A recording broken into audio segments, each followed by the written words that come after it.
c'est là-dedans en fait qu'on teste les instruments qui vont voler. Parce que quand ils sont dans l'espace, les instruments, évidemment, à bord d'un satellite, ils sont dans le vide, hein, il n'y a pas d'air. Et ils sont dans le froid, il fait très froid. Les températures peuvent descendre jusqu'à moins... Ça peut aller jusqu'à presque proche du zéro absolu, qui est moins 273. Il est marqué classe 100. C'est-à-dire que là, il fait encore 100 fois plus propre qu'ici. Les filtres qui filtrent l'air 100 fois mieux qu'ici, les voilà là-bas dans le fond. Et vous voyez qu'ils fonctionnent. Hein. Vous voyez les petits papiers là, vous entendez d'ailleurs le bruit. Hein. Et alors, donc là-bas, l'air propre, très propre, vient de là vers ici. Donc l'air sale, entre guillemets, d'ici, ne peut jamais rentrer vers l'intérieur. Donc c'est vraiment, cet endroit-là est un endroit extrêmement propre, 100 fois plus propre qu'ici. Et quand on va travailler là, il faut mettre, vous voyez, il est marqué ne pas entrer sans Gore-Tex, il faut mettre une salopette intégrale, il y en a une qui est accrochée là-bas, hein, avec masque, gants, bottes, hein, c'est vraiment une salopette en Gore-Tex qui ne laisse rien passer de l'extérieur, mais elle ne laisse rien passer de l'intérieur non plus. Cette cuve a été construite, ici à Liège d'ailleurs, hein. C'est aux fonderies de la Meuse, aux ateliers de la Meuse qui sont à Sclessin, là, le long près du Standard. Hein. Et cette cuve, donc, c'est de l'acier inoxydable très épais, 1,5 cm d'épaisseur. Hein. Donc c'est liégeois, hein, ça. On doit plus souvent le dire. Et alors, cette cuve a été construite pour tester le télescope d'un satellite qui va être lancé l'année prochaine, qui s'appelle Herschel. Et le miroir principal de ce satellite, il fait 3,50 m de diamètre.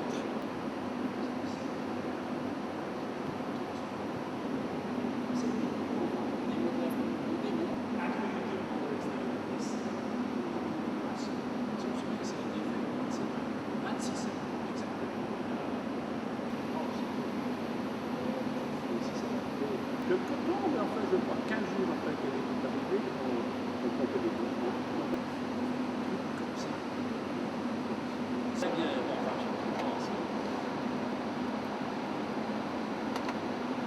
ça peut être avec les pompes linéaires. Ici, à la pression atmosphérique, elle va absorber le CO2, le gaz oxygène. Quand elle va être dans les cellules, comment là, on a fait dans Focal 3 et on a retiré hier. Ce sont des éléments qui vont sur les panneaux solaires d'Astra. Astra, c'est le satellite télécommunication TV. Oui. La RTBF SAT est sur Astra. Et ce sont des éléments, c'est un peu presque comme du mylar, mais c'est pas du mylar. Et c'est ce qui termine le bord des panneaux, quoi. Alors on a fait 10 cycles thermiques, froid-chaud. C'est pour le vieillir, pour voir quel est son comportement après ce type de cycle, pour voir s'il a encore ses caractéristiques et tout ça, quoi. Il y a des tests de fonctionnement, des tests optiques aussi. On fait beaucoup d'optique ici. Là. Et avant ce truc, on a fait des tests sur... C'est presque des draps. C'est tout ça avec le système d'Astra, ce sont comme des voiles.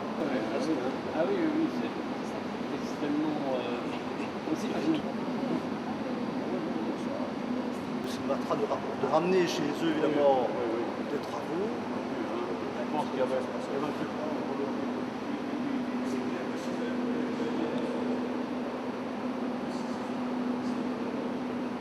Aussi, hein, parce qu'un satellite qui réussit, hein, Corot, hein, si Herschel, quand il sera lancé ici l'année prochaine, avec un autre Planck, si ça marche, on espère, c'est une belle pub évidemment qui... Mais enfin, les financiers sont là derrière et disent... Ah oui.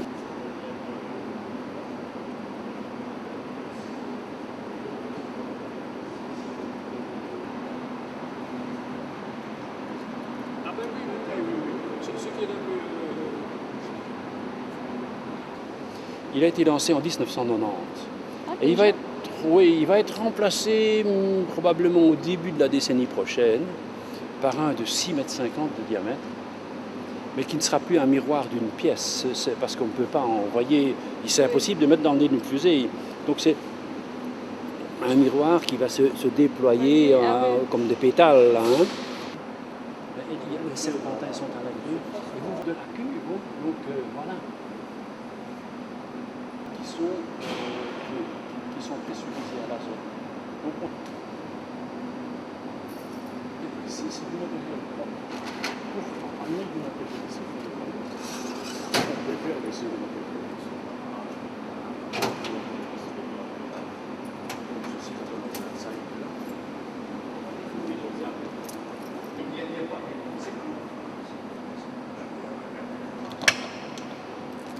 Il n'y a même pas une petite.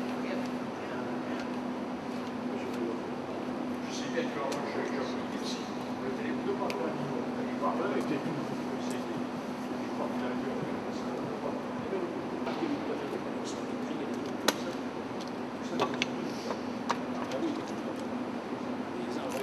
ça. Voilà, ici on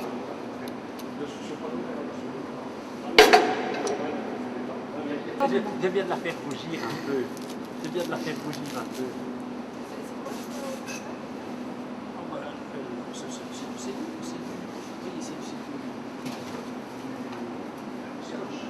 spécial.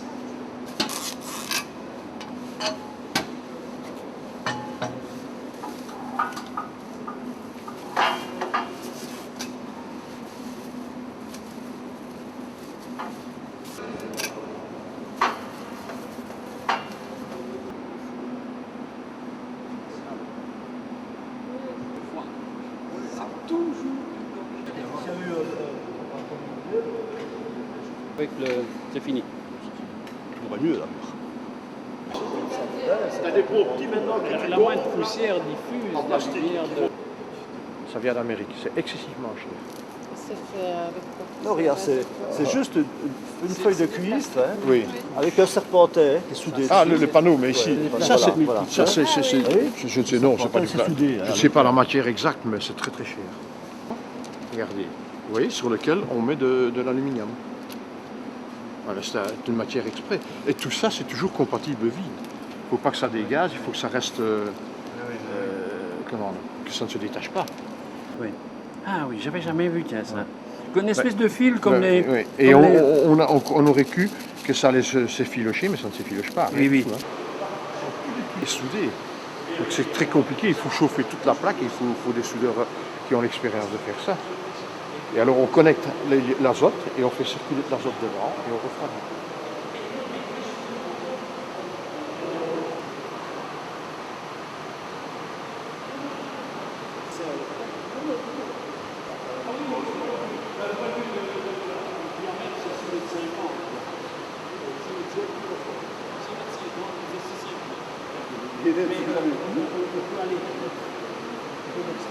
Pour voir l'intérieur, parce que c'est... Je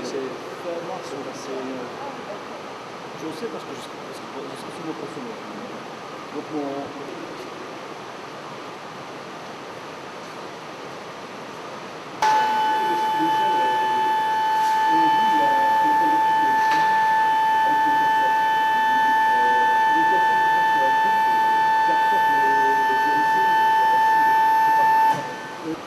Le tout premier rayonnement, qu'on appelle le rayonnement de fond cosmologique, c'est un rayonnement qui a une température de moins 270 degrés centigrades. Mais c'est un rayonnement qui rayonne partout dans l'univers, présent partout dans l'univers. Mais pour le voir, il faut regarder dans les ondes radio, dans les ondes millimétriques et centimétriques. Donc, le satellite en question, qui vient là-dedans, c'est une belle bête de 4,50 m, il a un télescope qui travaille dans les ondes millimétriques et centimétriques.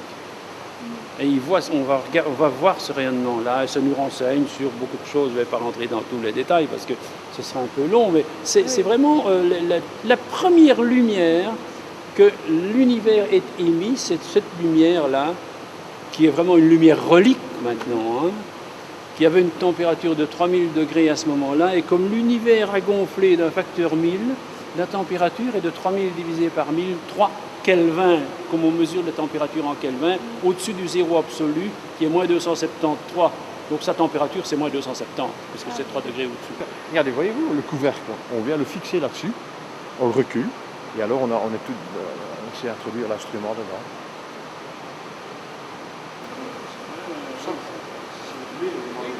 je vous tiendrai au courant.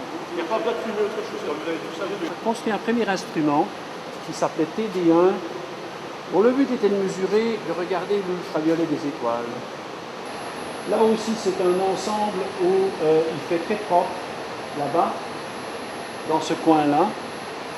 Même ce truc-là, ça c'est du c'est un déchet propre. Enfin, c'est des expériences d'optique. Ici. On a besoin évidemment de développer des technologies et des instruments très sophistiqués dans le spatial, puisque on joue toujours avec ce qu'il y a de mieux. Hein? Voilà, on n'utilise pas l'électronique qui est dans votre poste de TV, même si c'est un poste de TV nouveau. Hein, c'est des choses toujours très sophistiquées, et donc il faut évidemment développer ces instruments soi-même. Je pense que là, c'est une scène politique, parce que ces instruments, vous ne pouvez pas les acheter. Il faut les développer soi-même, et voilà. Il y a toujours 2-3 personnes qui surveillent, si vous voulez, le vide et le froid. Et alors, quand il y a un incident quelconque, bon, il y a des ingénieurs qui sont rappelables nuit et jour. Hein, les spécialistes du vide, les spécialistes du froid, etc. Hein, ou les spécialistes d'autres choses. Je veux dire, il y a quand même des gens qui se sont spécialisés ici dans toutes sortes de... Il y a des gens qui... il y a 2 ingénieurs, en tout cas, et des techniciens aussi, qui s'occupent du froid, par exemple. C'est leur spécialité. Il y en a qui s'occupent aussi du vide, par exemple, c'est leur spécialité. Puis alors les autres, ils sont assez, comment dire, je dirais, assez malléables, ils passent d'un truc à l'autre. Il y en a qui font de l'électronique aussi, mais pas tout le temps. Hein. Permettent de vous connecter à l'intérieur de la cuve, donc dans le vide. Hein?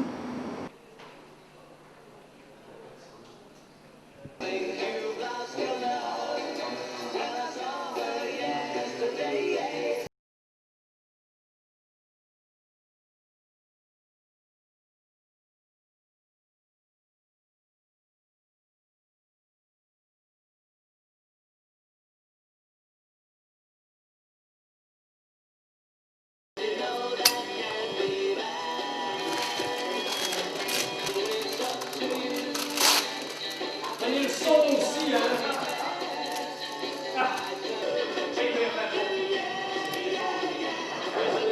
L'école du bois, menuiserie, épine historique, sculpture du bois, artistique, toute technique, lycée polyvalent, plein, siège, 04 222 02 62. Découvrez l'IRTL avec Christine Lebel. Renseignements Artema 02 511 04 02 02. Oui, c'est Thierry. Oui. Oui. C'est pour voir tout ce qui est désorbé par les matériaux quand on fait les tests. Hein. Je le disais tout à l'heure, tous les matériaux. Vraiment extrêmement complexe, il y a toutes sortes de petits trucs. Comme ça, on a vu les témoins pour mesurer la température, là, tantôt qui étaient collés sur un. Ça, par exemple, c'est la cuve qui permet de faire des vibrations à très basse température, à une partie, très basse température et sous vide. Voilà, Nicolas, je sais pas où il est. Il s'appelle Nicolas Martin. Expliquez ceci, c'est une carte de sélection de voix à relais. Tout ceci, ce sont des relais électromagnétiques qui permet en fait d'automatiser un processus de mesure sur un équipement de vol et qui va mesurer les vibrations de la ligne de tension et qui permet de mesurer les contraintes de cette ligne, ses déformations. Il y a plus petit, hein? Oui, il y a plus petit. Hein. Il y a beaucoup plus petit Merci, encore. c'est gentil. Moi, je suis toujours au vieux trucs qu'on avait dans le temps. Avec... ouais. Ça, c'est à 8e de watt, il y a des 16e et des 32e de Oh watt. là. Parce qu'ils se ressortent tous comme deux gouttes d'eau. Donc, Oui. Ah oui. Si vous savez faire un assez caractéristique de notre métier, le client demande toujours plus miniature et plus puissant. Vous êtes obligé de faire des choses de plus en plus complexes, de plus en plus petites. De la conception à la fabrication. voilà. Je vais toucher un peu. Tu vas parler alors là, on a le télescope. Donc, ça fait une chaîne qui fait 3,50 m de diamètre. De EIT. EIT. Ah oui, ça je veux bien. Je vous les envoie. Ils sont chez l'informaticienne. D'accord.